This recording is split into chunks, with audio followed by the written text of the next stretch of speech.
இந்த வீடியோவை உங்களுக்கு வழங்குவோர் மாலை முரசு செய்திகள் தொலைக்காட்சியின் படிப்போம் ஜெயிப்போம் உயர்கல்வியை தேர்ந்தெடுப்பதில் உள்ள சந்தேகங்களை தீர்க்கும் நிகழ்ச்சி தினமும் மாலை 5 மணிக்கு. வணக்கம். நமது மாலை முரசு செய்திகள் தொலைக்காட்சியில் 9 ஆண்டுகளை நிறைவு செய்து 10ஆம் ஆண்டில் அடியெடுத்து வைக்கிறோம். உண்மை மற்றும் நடுநிலை செய்திகளுக்கு உத்தரவாதம் தரும் இந்த பயணத்தில் உடனிருக்கும் உலக தமிழ் நெஞ்சங்களுக்கு எங்கள் உளமார்ந்த நன்றிகள். இந்த தருணத்தில் 50 முக்கிய செய்திகளை விரைவாகவும் துல்லியமாகவும் அரை மணியில் பார்க்கலாம்.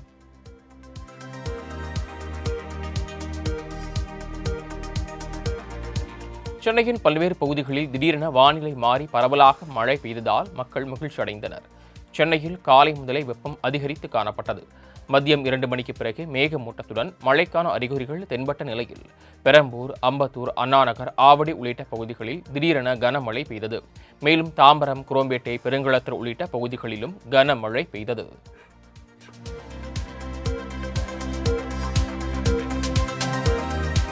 செய்யாறு அருகே வெளுத்து வாங்கிய கனமழை காரணமாக சாலையில் 10க்கும் மேற்பட்ட மரங்கள் விழுந்ததால் போக்குவரத்து பாதிக்கப்பட்டது.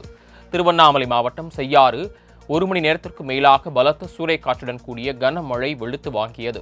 இதன் காரணமாக ஆற்காடு சாலையில் இருந்த வேப்ப மரம் வேரோடு சாய்ந்த விபத்தில் 3 வேன்கள் சேதமடைந்தன.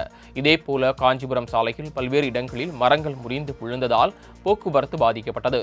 இந்த சம்பவம் குறித்து தகவல் அறிந்து வந்த நெடுஞ்சாலைத்துறையினர் மரங்களை அகற்றும் பணியில் ஈடுபட்டுள்ளனர். தமிழகத்தின் 11 மாவட்டங்களில் கனமழை பெய்ய வாய்ப்பிருப்பதாக தெரிவிக்கப்பட்டுள்ளது. இதுகுறித்து ஆய்வு மையம் வெளியிட்டுள்ள அறிக்கையில் தென்னிந்திய பகுதிகளின் மேல் ஒரு வளிமண்டல மேலடுக்கு சுழற்சி நிலவுவதால் தமிழகத்தில் ஒரு சில இடங்களிலும் புதுவை மற்றும் காரைக்கால் பகுதிகளிலும் இடி, மின்னல் மற்றும் பலத்த காற்றுடன் கூடிய மழை பெய்யும் என்றும் தமிழகத்தின் 11 மாவட்டங்களில் கனமழை பெய்ய வாய்ப்புள்ளதாகவும் தெரிவிக்கப்பட்டுள்ளது. மேலும் நாளை ஈரோடு, தருமபுரி, திருப்பத்தூர் உள்ளிட்ட 7 மாவட்டங்களில் கனமழைக்கும், நீலகிரி மற்றும் கோவையில் ஜூன் 13, 14 மற்றும் 15ஆம் தேதிகளில் மிக கனமழைக்கு வாய்ப்பிருப்பதாக தெரிவிக்கப்பட்டுள்ளது. தமிழக முதலமைச்சர் மு.க. ஸ்டாலின் தலைமையில் அமைச்சர்கள் பங்கேற்கும் துறைசார் ஆய்வுக் கூட்டம் தலைமை செயலகத்தில் நடைபெற்றது. தமிழக சட்டப்பேரவையில் அறிவிக்கப்பட்ட அரசு நலத்திட்டங்களின் நிலை குறித்து துறை வாரியாக அமைச்சர்கள், அதிகாரிகளுடன் முதலமைச்சர் மு.க. ஸ்டாலின் ஆலோசனையில் ஈடுபட்டார். இந்த கூட்டத்தில் அமைச்சர்கள் ஏவாவேலு, மூர்த்தி, சக்கரபாணி உள்ளிட்ட அனைத்து துறைசார் அமைச்சர்களும் பங்கேற்றனர். தமிழ்நாட்டை மேம்படுத்த மாநில திட்டக்குழு சார்பில் 4 அறிக்கைகளை தயாரித்துள்ளதாக தமிழ்நாடு மாநில திட்டக்குழு துணைத் தலைவர் ஜெயரஞ்சன் தெரிவித்துள்ளார். தமிழ்நாடு முதல்வரிடம் அளிக்கப்பட்ட அறிக்கை தொடர்பாக தமிழ்நாடு மாநில திட்டக்குழு துணைத் தலைவர் ஜெயரஞ்சன் செய்தியாளர்களை சந்தித்தார். அப்போது மாநில திட்டக்குழு சார்பில் 4 அறிக்கைகளை முதல்வரிடம் வழங்கியிருப்பதாக தெரிவித்தார். நீடித்த வளர்ச்சி இலக்குகள் 2030 தமிழ்நாடு தொலைநோக்கு ஆவணம் வழங்கப்பட்டுள்ளதாக கூறினார். தொழில்துறை வளர்ச்சியினை சமூக கொள்கையின் அடிப்படையில் அறிவுசார் பொருளாதாரமாக மாற்றுவதற்கு மட்டுமல்லாமல் அனைத்து தரப்பு மக்களையும் உள்ளடக்கிய வளர்ச்சியாகவும் அமைந்திட இந்த அறிக்கை வலியுறுத்தியுள்ளதாகவும் ஜெயரஞ்சன் தெரிவித்தார்.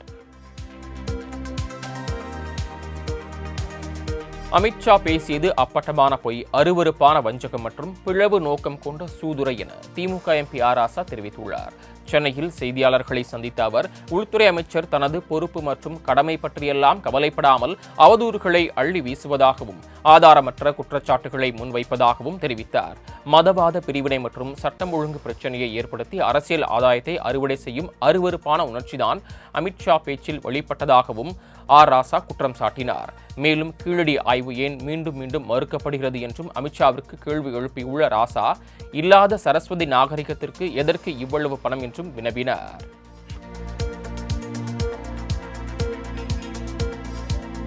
மாநிலங்களவை தேர்தலுக்கான வேட்புமனு தாக்கல் செய்வதற்கான கால அவகாசம் நிறைவு பெற்றது. மொத்தம் 13 பேர் வேட்புமனு தாக்கல் செய்துள்ளனர். மாநிலங்களவை தேர்தலில் திமுக கூட்டணி சார்பில் 4, அதிமுக கூட்டணி சார்பில் 2, சுயேட்சைகள் 7 பேர் வேட்புமனு தாக்கல் செய்துள்ளனர். தமிழகத்திலிருந்து 6 மாநிலங்களவை உறுப்பினர்களை தேர்வு செய்வதற்கான தேர்தல் நடைபெறும் நிலையில் வேட்புமனுக்கள் மீதான பரிசீலனை நாளை நடைபெறுகிறது. உரிய எம்எல்ஏக்களின் ஆதரவு இருப்பதால் திமுக, அதிமுக வேட்பாளர்களின் வேட்புமனு ஏற்கப்படும் என கூறப்படுகிறது. மாநிலங்களவை தேர்தலில் மநீம தலைவர் கமல்ஹாசன், திமுகவின் வில்சன், சல்மா சிவலிங்கம், அதிமுக சார்பில் இன்பதுரை, தனபாலு போட்டியின்றி தேர்வாகின்றனர். சென்னை சிட்லப்பாக்கத்தில் 13 வயது சிறுமிக்கு பாலியல் தொல்லை கொடுத்து அரசு காப்பக காவலாளி போக்சோவில் கைது செய்யப்பட்டார். சானட்டோரியம் ஜட்ஜ் காலனியில் இயங்கி வரும் அரசு சேவை பாதுகாப்பு இல்லத்தில் காவலாளியாக பணியாற்றி வருபவர் மேத்யூ. இவர் காப்பகத்தில் இருந்த 13 வயது சிறுமிக்கு பாலியல் தொல்லை கொடுத்துள்ளார். அப்போது தப்ப முயன்ற சிறுமியை இரும்பு ராடால் தாக்கியதாக கூறப்படுகிறது. இதனால் கால் உடைந்து மருத்துவமனையில் சேர்க்கப்பட்டுள்ள சிறுமி அளித்த வாக்குமூலத்தின் அடிப்படையில் மேத்யூவை கைது செய்த போலீசார் விசாரணை மேற்கொண்டுள்ளனர்.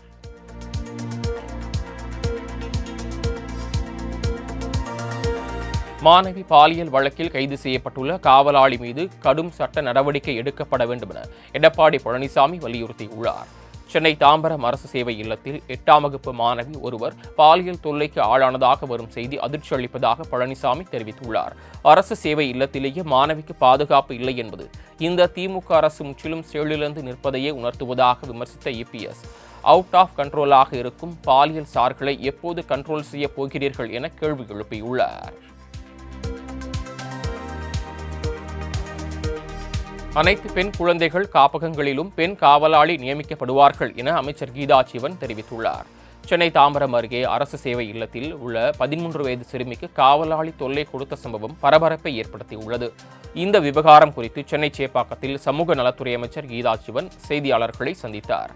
அப்போது பேசிய அவர், அரசு காப்பகத்தில் சிறுமிக்கு நிகழ்ந்தது துரதிருஷ்டவசமானது என அமைச்சர் கீதா ஜீவன் தெரிவித்தார். மேலும் அனைத்து பெண் குழந்தைகள் காப்பகங்களிலும் பெண் காவலர்கள் நியமிக்கப்படுவார்கள் என அவர் உறுதியளித்தார். சென்னை கிழக்கு மாவட்ட திமுக சார்பில் நலத்திட்ட உதவிகள் வழங்கும் நிகழ்வு தீவுத்திடலில் நடைபெற்றது. இந்த நிகழ்வில் பங்கேற்ற துணை முதலமைச்சர் உதயநிதி ஸ்டாலின் பயனாளிகளுக்கு நலத்திட்ட உதவிகளை வழங்கினார். தொடர்ந்து 50 பேருக்கு புதிய ஆட்டோக்களை வழங்கிய அவர் கொடியசைத்து ஆட்டோக்களின் பயணத்தை தொடங்கி வைத்தார். மேலும் 21 பெண்களுக்கு இருசக்கர வாகனங்களும், மாற்றுத்திறனாளிகளுக்கு 13 பேருக்கு இருசக்கர வாகனமும், 10 பேருக்கு டிஃபன் கடை வண்டியும், 10 பேருக்கு மீன்பாடி வண்டியும் உதயநிதி வழங்கினார். மேலும் ஆட்டோ ஓட்டுநர்களுக்கு சீருடை வழங்கிய அவர் அனைவருக்கும் பிரியாணி பரிமாறி சிறப்பித்தார்.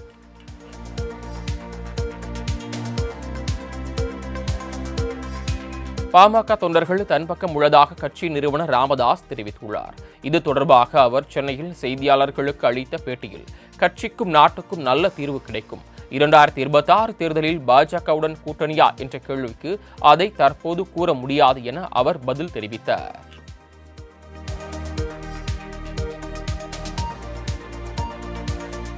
பாமக பலமான வலிமையோடும் அன்பான குடும்பத்தோடு இருக்கக்கூடிய கட்சி என ஜி.கே. மணி தெரிவித்துள்ளார். சென்னை ஆழ்வார்பேட்டையில் மருத்துவர் ராமதாஸை சந்தித்து பேசிய ஜி.கே. மணி பின்னர் செய்தியாளர்களுக்கு அளித்த பேட்டியில் இவ்வாறு கூறினார். ராமதாஸ் அன்புமணி இடையே பேச்சுவார்த்தை சுமூகமாக உள்ளதால் விரைவில் தீர்வு ஏற்படும் என ஜி.கே. மணி நம்பிக்கை தெரிவித்தார்.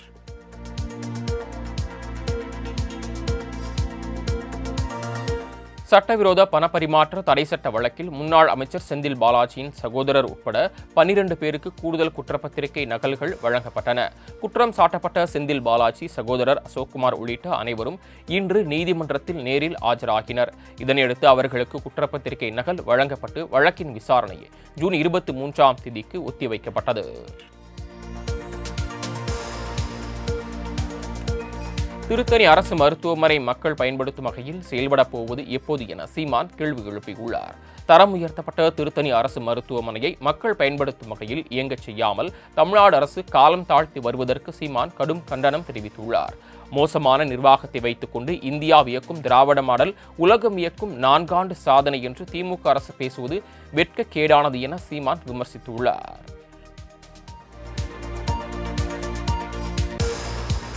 தாவேகா கொள்கை பரப்பு பொதுச் செயலாளராக விருப்ப ஓய்வு பெற்ற ஐஆர்எஸ் அதிகாரி அருண்ராஜ் நியமனம் செய்யப்பட்டுள்ளார். பாட்னாவில் வருவாய்த்துறை கூடுதல் ஆணையராக பணியாற்றி வந்த அருண்ராஜ் அரசியலில் ஈடுபட வேண்டுமென திட்டமிட்டிருந்தார். ஆனால் நேரடியாக அல்லாமல் ஜான் ஆரோக்கியசாமி மூலம் விஜய்க்கு தேர்தல் வியூகங்களை வகுத்து கொடுத்ததாக கூறப்படுகிறது. இதற்கிடையே கடந்த வாரங்களுக்கு முன்பு திடீரென தனது பதவியை ராஜினாமா செய்தார். இந்நிலையில் சென்னை பனையூரில் விஜய் முன்னிலையில் தாவேகாவில் இணைந்த அருண்ராஜுக்கு கொள்கை பரப்பு பொதுச் செயலாளர் பொறுப்பு வழங்கப்பட்டுள்ளது. மேலும் அதிமுக முன்னாள் எம்எல்ஏக்கள் ஸ்ரீதரன், ராஜலட்சுமி, முன்னாள் நீதிபதி சுபாஷ், திமுக முன்னாள் எம்எல்ஏ டேவிட் செல்வன் ஆகியோர் தாவேகாவில் இணைந்தனர்.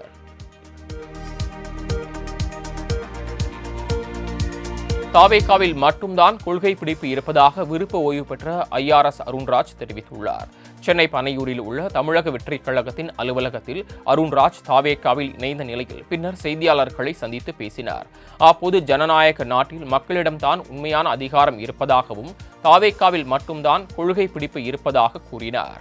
மேலும் மதச்சார்பற்ற அனைவரையும் உள்ளடக்கிய அரசியலின் மீது தனக்கு விருப்பம் உள்ளதாக தெரிவித்தார். விஜய் வீட்டுக்கு வருமான வரித்துறை ரெய்டு வந்த சம்பவத்தில் தாம் சம்பந்தப்பட்டிருந்த இல்லை என்பதும் உண்மை இல்லை என விளக்கம் அளித்தார்.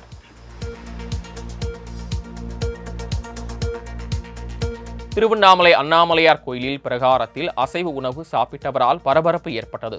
திருவண்ணாமலை அருணாச்சலேஸ்வரர் கோயிலில் உள்ள ராஜகோபுர முற்புறத்தில் 5ஆம் பிரகாரத்தில் இருவர் கோயிலுக்குள் முட்டை பிரியாணி உணவு சாப்பிட்டுக் கொண்டிருந்தனர். இது தொடர்பாக போலீசாரிடம் புகார் அளிக்கப்பட்டதைத் தொடர்ந்து கோயிலில் உள்ள போலீசார் விசாரணை மேற்கொண்டு வருகின்றனர்.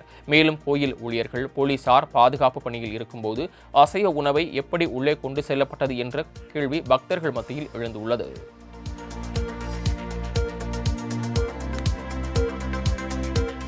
புதுச்சேரியில் உள்ள சட்டப்பேரவை டிஜிட்டல் மயமாக்கப்பட்ட நிலையில் தேசிய ஈவிதான் செயலியை மத்திய இணையமைச்சர் எல் முருகன் தொடங்கி வைத்தார். தொடர்ந்து நிகழ்ச்சியில் பேசிய அவர், டிஜிட்டல் இந்தியா மூலம் கடந்த 11 ஆண்டுகளில் நாட்டின் வளர்ச்சி அதிகரித்துள்ளதாகவும் 27 கோடி மக்கள் வறுமை கோட்டிற்கு கீழே இருந்து முன்னேறி உள்ளதாகவும் தெரிவித்தார்.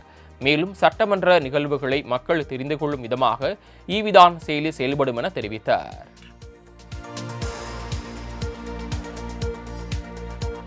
தருமபுரி மாவட்டம் பாலக்கோடு அருகே தேசிய நெடுஞ்சாலையில் இருசக்கர வாகனம் மீது ஆம்னி பேருந்து மோதி விபத்துக்குள்ளானதில் 2 உயிரிழந்தனர். சிறுகலூர் கிராமத்தைச் சேர்ந்த முனியப்பன் தனது இருசக்கர வாகனத்தில் 2 பேருடன் ஜிட்டாண்டஹள்ளி தேசிய நெடுஞ்சாலையில் சென்று கொண்டிருந்தார். அப்போது எதிர்பாராத விதமாக பின்னால் வந்த ஆம்னி பேருந்து இருசக்கர வாகனத்தின் மீது மோதியது. இதில் லட்சுமணன், சக்திவேல் ஆகிய இருவரும் சம்பவ இடத்திலேயே உயிரிழந்த நிலையில் முனியப்பன் படுகாயமடைந்தார். இதுகுறித்து தகவல் அறிந்து வந்த காவல்துறையினர் உடலை கைப்பற்றி விசாரணை மேற்கொண்டுள்ளனர். சேலம் மாநகராட்சி அலுவலகத்தில் பாமக எம்எல்ஏ அருள் சாலையை காணவில்லை என புகார் கூறி தர்ணாவில் ஈடுபட்டதால் பரபரப்பு நிலவியது. சேலத்தில் அரசின் திட்டங்களை மாநகராட்சி நிர்வாகம் சரிவர நிறைவேற்றுவது இல்லை என அவர் குற்றம் சாட்டினார். குறிப்பாக குரங்குச்சாவடி பெருமாள் மலை கிரிவல சாலை அமைக்க 94 லட்சம் நிதி ஒதுக்கீடு செய்யப்பட்ட நிலையில் அதற்கான பணியை தொடங்காமலேயே சாலை அமைக்கப்பட்டதாக மாநகராட்சி அறிக்கை வெளியிட்டுள்ளதாக வடிவேல் படபாணியில் புகார் தெரிவித்தார். மேலும் மாநகராட்சிக்குட்பட்ட பகுதிகளில் எந்த திட்டப்பணிகளையும் செய்ய விடாமல் திமுகவினர் முட்டுக்கட்டை போடுவதாகவும் அருள் குற்றம் சாட்டினார்.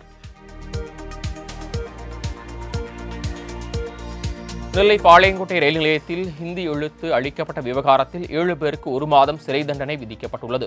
பாளையங்கோட்டை ரயில் நிலையத்தில் மும்மொழி கொள்கைக்கு எதிர்ப்பு தெரிவித்து ஹிந்தி எழுத்துக்களை அளித்த திமுக மாநில நிர்வாகி உள்ளிட்ட 7 பேருக்கு 1 மாத சிறை தண்டனை வழங்கி நெல்லை மாவட்ட நீதிமன்றம் உத்தரவிட்டுள்ளது.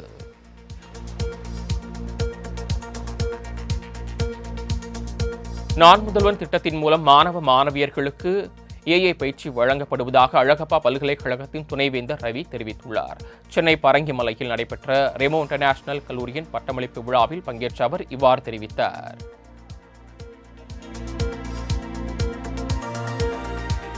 கோவை மாவட்டம் கிணத்துக்கடவு அருகே மருத்துவ கழிவுகளை தனியார் தோட்டத்தில் கொட்டி மூடி வருவதால் அப்பகுதி மக்கள் அவதிக்குள்ளாகி வருகின்றனர். கக்கடவு காணியம்பாளையம் கிராமத்தில் பாலு என்பவர் தனக்கு சொந்தமான 3 ஏக்கர் நிலத்தில் மருத்துவ கழிவுகள் மற்றும் இறைச்சி கழிவுகளை கொட்டி மூடி வருகிறார். இதனால் அப்பகுதியில் துர்நாற்றம் அதிக அளவில் வீசி வருவதாகவும் நோய் தொற்று பரவும் அபாயம் இருப்பதாக பொதுமக்கள் புகார் தெரிவித்துள்ளனர்.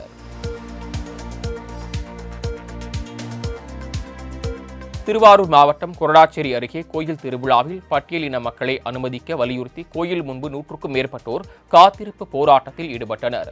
திட்டானிமுட்டம் பகுதியில் கூத்தையனார் கோயில் அமைந்துள்ளது. கடந்த சில ஆண்டுகளாக வைகாசி மாதம் நடைபெறும் கோயில் திருவிழாவில் பட்டியல் இன மக்கள் பங்கேற்க அனுமதி மறுக்கப்பட்டு வந்தது. இதுகுறித்து கிராம மக்கள் போலீசாரிடம் பலமுறை புகார் அளித்தும் நடவடிக்கை எடுக்கப்படவில்லை என கூறப்படுகிறது. கொடைக்கானல் பிரயன் பூங்காவில் புகுந்த காட்டெருமையால் சுற்றுலா பயணிகள் அச்சமடைந்தனர். கொடைக்கானலில் மையப்பகுதியில் அமைந்துள்ள பிரயன் பூங்கா மிகச்சிறந்த பொழுதுபோக்கு அம்சமாக திகழ்ந்து வருகிறது. இங்கு நாள்தோறும் ஏராளமான பொதுமக்கள் வந்து செல்கின்ற நிலையில் இன்று பூங்காவிற்குள் திடீரென காட்டெருமை ஒன்று புகுந்துள்ளது. இதனால் பொதுமக்கள் அச்சமடைந்து அலறி அடித்துக் கொண்டு அங்குமிங்குமாக ஓட்டம் பிடித்தனர்.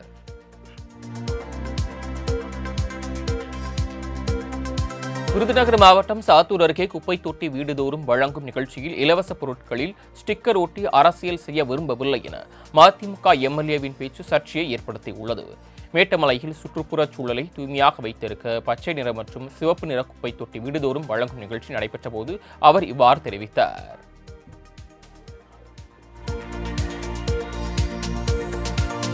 திருப்பத்தூர் மாவட்ட ஆட்சியர் அலுவலகத்தில் சுகாதார அலுவலக கண்காணிப்பாளர் பாலியல் சீண்டலில் ஈடுபடுவதாக இளநிலை உதவியாளர் மனு அளித்துள்ளார். மான்கானூர் பகுதியைச் சேர்ந்த ஷோபா என்பவர் அரசினர் தோட்டம் பகுதியில் உள்ள மாவட்ட சுகாதார நிறுவனத்தில் இளநிலை உதவியாளராக பணிபுரிந்து வருகிறார். இந்நிலையில் அதே அலுவலகத்தில் கண்காணிப்பாளராக பணியாற்றி வரும் கணபதி என்பவர் இரட்டை அர்த்தத்தில் பேசுவதாகவும் பாலியல் ரீதியாக துன்புறுத்துவதாகவும் அவர் மீது நடவடிக்கை எடுக்க வேண்டும் என்று திருப்பத்தூர் மாவட்ட ஆட்சியர் அலுவலகத்தில் நடைபெற்ற மக்கள் குறைதீர்ப்பு கூட்டத்தில் மனு அளித்துள்ளார். சட்டம் ஒழுங்கு சிறப்பாக உள்ளதால் தமிழகம் அமைதி பூங்காவாக திகழ்வதாக அமைச்சர் ராஜேந்திரன் பெருமிதம் தெரிவித்துள்ளார். சேலத்தில் செய்தியாளர்களை சந்தித்த அவர் இவ்வாறு தெரிவித்தார்.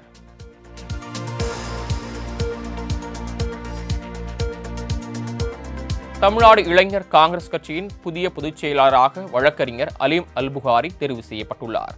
இளைஞர் காங்கிரஸ் கட்சியின் மாநில நிர்வாகிகளை தேர்வு செய்யும் தேர்தல் அறிவிக்கப்பட்டு அதன் நடைமுறைகள் பின்பற்றப்பட்டு வந்த நிலையில் கடந்த ஜனவரி 3ஆம் தேதி வேட்புமனு தாக்கல் நிறைவடைந்த நிலையில் அதன் தொடர்ச்சியாக 50 நாட்களாக தேர்தல் நடைபெற்றது. இதில் 18 வயது முதல் 35 வயது வரை உள்ள நிர்வாகிகள் போட்டியிடவும் வாக்களிக்கவும் அனுமதிக்கப்பட்ட நிலையில் தேர்தல் முடிவுகள் 7ஆம் தேதி அறிவிக்கப்பட்டதில் இளைஞர் காங்கிரஸ் கட்சியின் புதிய பொதுச் செயலாளராக 21,314 வாக்குகள் பெற்று வழக்கறிஞர் அலீம் அல்புகாரி வெற்றி பெற்றிருப்பதாக அறிவிக்கப்பட்டுள்ளது. புதுக்கோட்டை மாவட்டம் ஆதனக்கோட்டையில் சிறப்பு கால்நடை மலட்டுத்தன்மை நீக்க சிகிச்சை முகாமினை பால்வளத்துறை அமைச்சர் மனோ தங்கராஜ் துவக்கி வைத்தார். தொடர்ந்து பால் உற்பத்தியாளர்களுக்கு அவர் நலத்திட்ட உதவிகளையும் வழங்கினார்.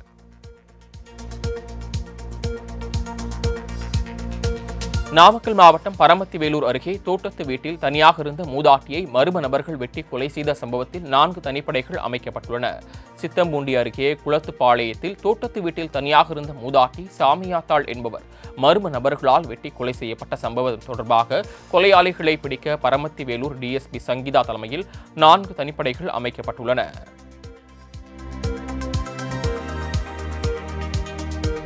தகுதி தேர்வில் தேர்ச்சி அடைந்த அனைவருக்கும் பணி வழங்க வலியுறுத்தி திருச்சி மாவட்ட ஆட்சியர் அலுவலகத்தில் தேர்ச்சி அடைந்தவர்கள் நூதன போராட்டத்தில் ஈடுபட்டனர். அப்போது 213ஆம் ஆண்டு ஆசிரியர் தகுதி தேர்வில் தேர்ச்சி பெற்ற அனைவருக்கும் பணி வழங்கப்படவில்லை என குற்றம் சாட்டி அவர்கள் சிகப்பு துணியை கண்ணில் கட்டியவாறு மாவட்ட ஆட்சியர் அலுவலகத்தில் புகார் மனு அளித்தனர். காஞ்சிபுரம் மாவட்டம் ஓரிக்கை அரசு பள்ளியில் நுழைந்த உடும்பால் பரபரப்பு ஏற்பட்டது. ஓரிக்கை அப்பாவு நகர் பகுதியில் அரசு தொடக்கப்பள்ளி செயல்பட்டு வருகிறது. இப்பள்ளியில் உணவு இடைவேளையின் போது அருகில் இருந்த புதரிலிருந்து சுமார் 2 அடி நீளமுள்ள உடும்பு ஒன்று திடீரென பள்ளிக்குள் நுழைந்தது. இதனால் பள்ளி குழந்தைகள் அலறி அடித்துக் கொண்டு ஓடினர். தகவல் அறிந்து வந்த வனத்துறையினர் உடும்பை வலையில் பிடித்து எடுத்துச் சென்றனர். ராமநாதபுரம் மாவட்டம் பரமக்குடி பகுதியில் குறவர் சமூக மக்களின் குடியிருப்பை காலி செய்ய தடை விதிக்க கோரிய மனுவை பரிசீலனை செய்ய அம்மாவட்ட ஆட்சியருக்கு உயர்நீதிமன்ற மதுரை கிளை உத்தரவிட்டுள்ளது. வேந்தோணி பகுதியில் குடியிருக்கும் குறவர் இன மக்களின் குடியிருப்புகளை காலி செய்ய மாவட்ட நிர்வாகம் வலியுறுத்தியதாகவும் தங்களை காலி செய்துவிட்டு வேறு சிலருக்கு இலவச பட்டாமனை வழங்க உள்ளார்கள் என்பதும் குறவர் இன மக்களின் குற்றச்சாட்டாகும். வைகாசி விசாகத்தையொட்டி 146 அடி உயரம் கொண்ட முத்துமாலை முருகன் கோயிலில் 108 சங்கு அபிஷேகம் நடைபெற்றது. இதில் ஏராளமான பக்தர்கள் கலந்து கொண்டு முருகனை வழிபட்டனர்.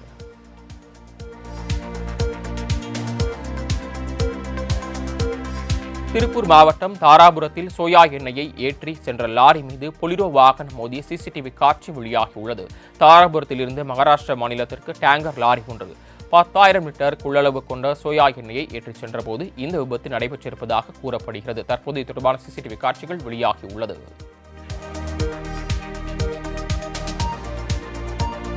கூட்டுறவு சங்கங்களில் சிவில் ரிப்போர்ட் பார்த்து மட்டுமே கடன் வழங்க வேண்டுமென்ற சுற்றறிக்கையை ரத்து செய்யக்கோரி கரூர் மாவட்ட ஆட்சியரிடம் விவசாயிகள் மனு அளித்தனர்.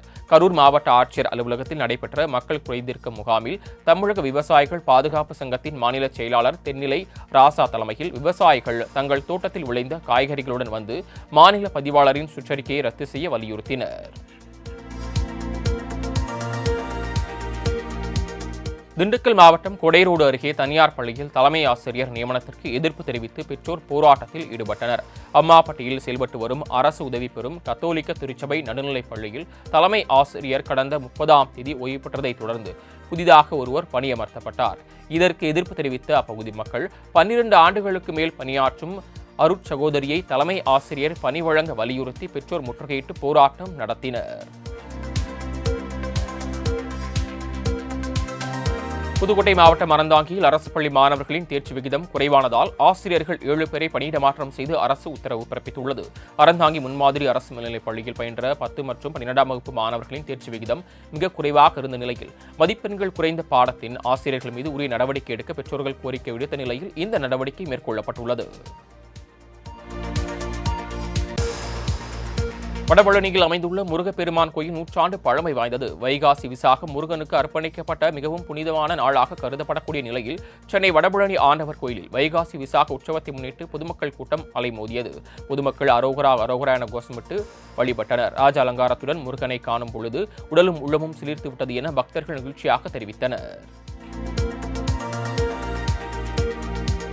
வைகாசி விசாகத்தையொட்டி தமிழகத்தில் உள்ள அனைத்து முருகன் கோயில்களிலும் பக்தர்கள் கூட்டம் அலைமோதியது. திருச்செந்தூர் முருகன் கோயிலில் இரவு முதலே குவிந்த பக்தர்கள் விஸ்வரூப தீபாராதனையில் பங்கேற்றனர். அதிகாலையில் கடலில் குளித்த பின்னர் நீண்ட வரிசையில் காத்திருந்து சுவாமி தரிசனம் செய்தனர். வழக்குகளின் விவரங்கள் குறித்து ஜூலை 8ஆம் தேதிக்குள் அறிக்கை தாக்கல் செய்ய சென்னை மாநகர காவல் ஆணையருக்கு உயர்நீதிமன்றம் உத்தரவிட்டுள்ளது. சென்னை நுளம்பூரில் உள்ள அடுக்குமாடி குடியிருப்பு நலச்சங்க நிதியில் முறைகேடு செய்த குறித்த புகாரின் பேரில் போலீசார் நடவடிக்கை எடுக்கவில்லை என உயர்நீதிமன்றத்தில் வழக்கு தொடுக்கப்பட்ட நிலையில் இதனை விசாரித்த நீதிபதி சென்னை மாநகரில் உள்ள காவல் நிலையங்களில் கடந்த 2024 ஜூன் வரை எத்தனை வழக்குகள் குற்றப்பத்திரிகையில் தாக்கல் செய்யப்பட்டுள்ளன என்பது குறித்து ஜூன் 8ஆம் தேதிக்குள் ஜூலை 8ஆம் தேதிக்குள் அறிக்கை தாக்கல் செய்ய உத்தரவிடப்பட்டுள்ளது. மத்திய பிரதேசத்தில் ஹனிமூன் சென்ற இடத்தில் கள்ள காதலனுடன் சேர்ந்து கணவனை கொன்ற புதுமண பெண்ணின் செயல் நாட்டையே உலுக்கியுள்ளது. இந்தூரை சேர்ந்த தொழிலதிபர் ராஜா ரகுவஞ்சி, சோனம் ஆகியோருக்கு கடந்த மாதம் 11ஆம் தேதி திருமணம் நடைபெற்ற நிலையில் தொடர்ந்து இருவரும் மேகாலயாவிற்கு ஹனிமூன் சென்றபோது இந்த சம்பவம் அரங்கேறியுள்ளது.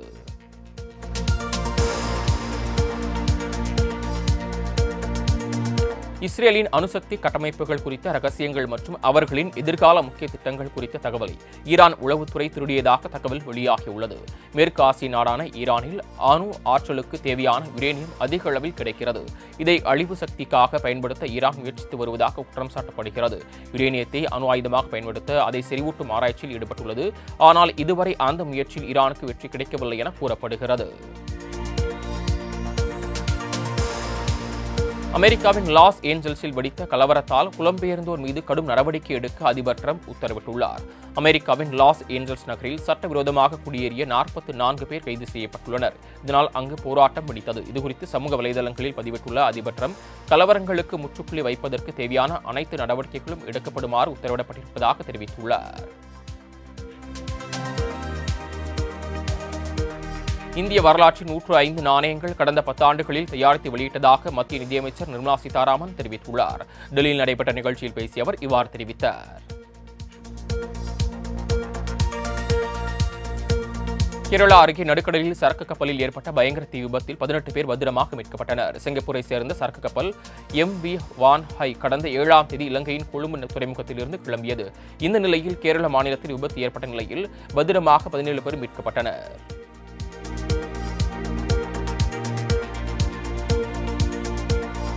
உலகின் மிகப்பெரிய சரக்கு கப்பலான MSC ஐரினா கேரளாவின் விழிஞ்சம் துறைமுகம் வந்தடைந்தது. கடல்சார் வரலாற்றை உருவாக்கும் உலகின் மிகப்பெரிய குழுக்கலன் கப்பலான இந்த கப்பல் விழிஞ்சம் சர்வதேச துறைமுகத்தில் நிறுத்தப்பட்டது.